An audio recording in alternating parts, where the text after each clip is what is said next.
respected Seminaries, Reverend Fathers, dear friends. So Father Rajesh was telling me that we have to be ready for prayer at 12:30. So the time is very limited. The topic is so vast and deep. So if I begin to talk on any aspect of the topic, I think I'm not going to do either justice to the time or to the topic. So I will try to kind of say one or two important things, or what I consider to be important things about this topic. This is called an interfaith journey. Life is an interfaith journey. I don't think it needs any kind of elaboration. We know that it is a journey together. It's an interfaith journey. But why is this topic important today? That is one thing that we have to think. Religion, when we say faith, stands for religion. And religion has been a subject of conflict or a cause of conflict. Not just local kind of micro conflict, but this has become the cause of very large macro conflict at the global level. You know that after the disintegration of the Soviet Union, actually the world was divided into two blocks. Earlier, the so-called capitalist bloc and the socialist communist bloc. And the fate of humanity was going to be determined on the basis of the result of this conflict. But with the collapse of the Soviet Union, socialism was practically vanished from the face of the earth, and capitalism began to rule the roost of international politics. And therefore the theory of the end of history, the Fukuyama's theory of the end of history came, and immediately following that, there were violent conflicts in different parts of the world in the name of religion. Particularly militant Islamic groups began to raise their head and create violent conflicts in different parts of the world. And so a new theory was introduced by Huntington. I'm sure that teachers of theology and serious readers of international politics are in the know of the theory of Thomas Huntington, called the conflict of civilization. What he theorized was that the future of humanity is going to be determined on the basis of the result of the impending conflict between two religiously defined civilizations. The Western civilization, which is essentially a Christian civilization. His inaugural address was talking about, Christendom. I mean, the word had almost gone out of use, but it's coming back. Huntington says that the Western civilization is basically a Christian civilization, although we will not be able to find anything genuinely, originally Christian in the Western civilization. It is being projected as a Christian civilization. So that is there on the one side, and the other is the Islamic civilization, a civilization which is built on some of the principles or understanding of Islamic civilization. So the new conflict civilization which is going to decide the fate of humanity will be depending on the result of this conflict, which is going to control everything in this world. This was the theory of Thomas B. Huntington. So religion, what we want to see here is that religion has been used as a very effective tool for organizing people, emotionalizing people, and organizing and mobilizing people, and meaning support for this side or that side of the conflict. People, the powers that be, on both sides of the conflict. So this is obviously a very real abuse of religion, and religion, unfortunately, was not recognizing its identity, true identity. Religion gradually began to show signs of decay. There's a well-known book by Charles Kimball entitled "When Religion Becomes Evil." What would happen to religion It's a very detailed study of how religion could become evil and become partners of political powers, powers that be, and foment conflict in this world. And this is where the question of interfaith, a healthy, positive interfaith relationship becomes important. Unless religion kind of re-envisions themselves and go back to their original vision and restate and reaffirm their original vision, the fate of humanity is going to be doomed. People say that there are signs of end times very visible in front of us. And this is where interfaith religion is to be seen in a new light, in a new context. And that is where we are searching for interfaith relationship or interpath journey. And that is where the insight of Gandhi becomes important.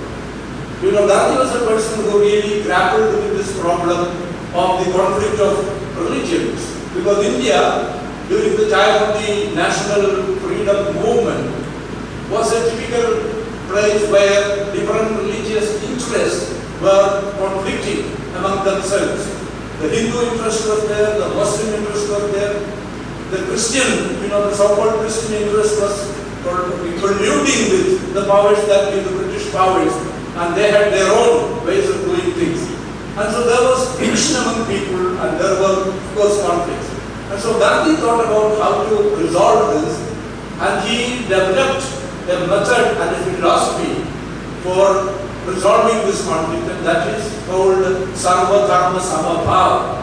Sarva Dharma Samabhav, that is equality of religions and equal respect for religions.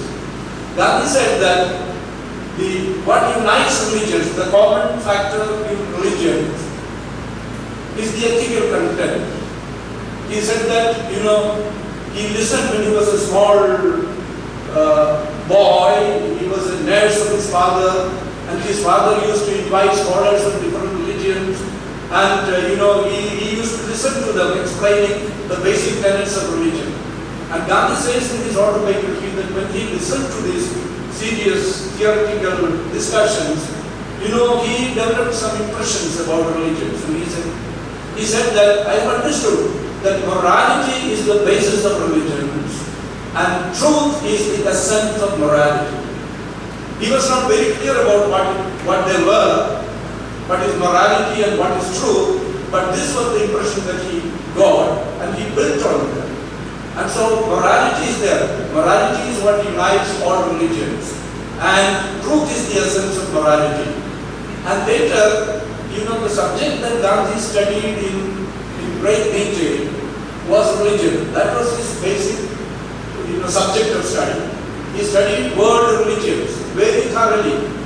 By the time he was leaving South Africa, he had read more than 40 books on Christianity. 40 books on Christianity. And somebody mentioned here that in Gujarat Vidyapith, the university he founded in 1921, he used to teach the Bible. He used to take Bible classes. So he was so thorough with it. And if you go to his writings, you will be able to see the impact of Bible, the linguistic impact of the Bible on his writings. Not only the impact of Jesus as a person on his personality and his method of struggle, but even his writing. So that's a different thing. The point is, therefore he came to the conclusion that basically all religions are based on certain sound ethical principles, and therefore all religions are essentially equal. That was his principle. Essentially equal. And this is a position which has been seriously contested by followers of different religions. They say that it's okay, we can respect other religions, but don't say that all religions are equal. My religion is superior. The position of religious absolutism comes in there. The second thing was that you would have to, what do you mean by respecting other religions? Just like you respect your religion. Gandhi respected other religions just as he respected his Hinduism. He had his own version of Hinduism, which was different from the traditional Hinduism which was practiced by the so-called Hindu people. And so, Gandhi said that you have to read the scriptures of other religions reverentially. So in Gandhi's prayer, I have no time to elaborate in Gandhi's prayer meetings which he conducted every evening at 6 o'clock, whatever be the situation, there were reading from all scriptures of the world, major religions of the world, all scriptures of major religions. So do a reverential study of the scriptures of all faiths and learn from them, take the best points from them. One problem that we generally find in interreligious relations is that the followers of one religion read other religions or try to understand other religions with a view to finding out what are the defects in them, what are the drawbacks in them, what are the limitations in them, what are the points in which you can disagree and criticize. Gandhi said that the responsibility of a person of true faith is to understand one's own religion, study one's own religion seriously and sincerely, read other scriptures respectfully, a reverential reading of the scriptures of other faiths. These are the words that Gandhi used. In order to learn the best and adopt the best from them, and it is the duty of a genuine religious person to leave the responsibility of identifying and correcting the mistakes of religions to the respective followers of those religions. So it is the duty of the Hindus to understand the limitations and the mistakes in Hinduism and to correct them. It is the duty of the Christians. So that responsibility of identifying the mistakes should be left to the followers of those religions. And it is not the responsibility of a Christian to correct Islam or Hinduism and vice versa. And the third thing he said was that, what is necessary is to practice your religion, the basic precepts, the principles of your religion. I will end by saying that in St. Stephen's College, Delhi, where Gandhi had a meeting with Stanley Jones and a few other Christian leaders, they asked a question to Gandhi: what should we do to make Christianity naturalized in a multi-religious context like in the Indian context? How can we get Christianity naturalized in India? And Gandhi gave very simple, cryptic answers. He said, you live like Jesus. That is the best answer. Make love, the energy, the fuel of all your activities. And the third, make cross the center of your life.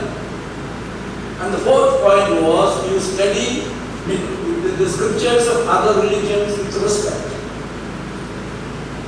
And one of the persons present in that meeting, in that conference, was a military officer, an army officer.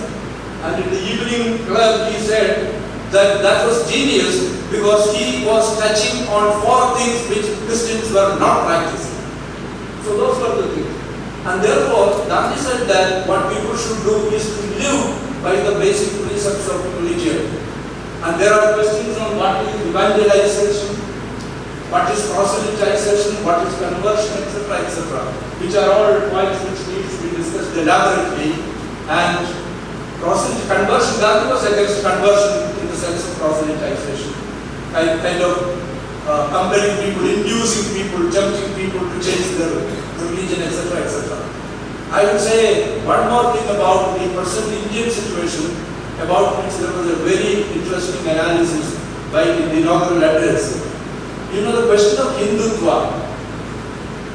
There's Achan said that there's a big difference between Hinduism and Hindutva.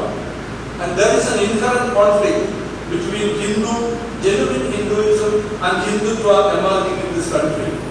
Unfortunately, we don't find an organized attempt at restating what genuine Hinduism is, except stray voices like the voice of Shashi Tharoor, etc., etc. There is no organized attempt. On the other hand, Hindutva is a very organized force, and they can use any technique to get their way through in the coming 5 years.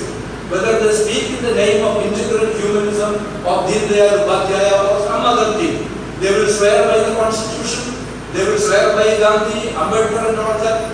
You know that, during the freedom struggle, Ambedkar was their opponent, their enemy. The worst critic of Hinduism that you will find in modern India was none other than Ambedkar.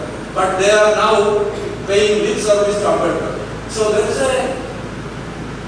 a question of camouflaging or hiding real motives and trying to appear in borrowed clothes, talking in terms of Hinduism, sabka vikas, sabke saath, all those things.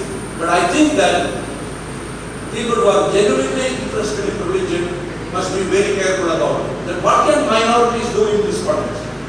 Minorities in this context, has to identify themselves with the genuine Hindu elements in society, and we should establish a kind of dialogue with them and try to form, to develop a kind of positive force which will be able to reassert the constitutional principles and values on the basis of which the idea of India has been created during the freedom movement and many years after the freedom movement. This is the challenge that Christian community and minority communities in general faces in this country. With these words, I just conclude. I thank Father Jubilee for inviting me to this function. I deem it as an honor, and thank you all. Thank you. I think the discussion should go forward, and Cornetachan will be definitely creating more opportunities for discussing these important vital points, which is very significant, not only in the life of minority communities in this country, but also the future of the idea of